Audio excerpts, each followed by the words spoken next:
স্বাগতম জনাইছোঁ সকলোকে। আজি আকৌ মই আহিলোঁ আপোনালোকৰ লগত দুই এষাৰ কথা পাতিম বুলি। আজি মই আপোনালোকৰ লগত কথা পাতিব বিচাৰিছোঁ, মানুহ কিন্তু সদায় একে নাথাকে।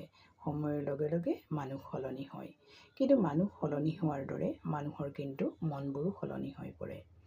আপুনি চাব, আপোনাক কোনোবাই ভাল পোৱা মানুহ সময়ৰ লগে লগে সলনি হৈ পৰে।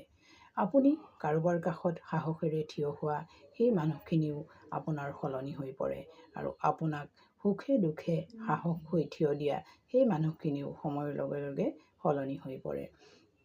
গতিকে আপুনি যেতিয়া চিনাকি মানুহবোৰৰ মাজত অচিনাকি একোখন মুখ দেখা পাব, আৰু সেই অচিনাকি মুখবোৰৰ মাজত যেতিয়া আপুনি অচিনাকি মন এটা দেখিব, আৰু সেই অচিনাকি মনটোৱে যেতিয়া আপোনাক বুজাৰ চেষ্টা কৰিব, তেতিয়া কিন্তু বৰ কষ্ট হয়।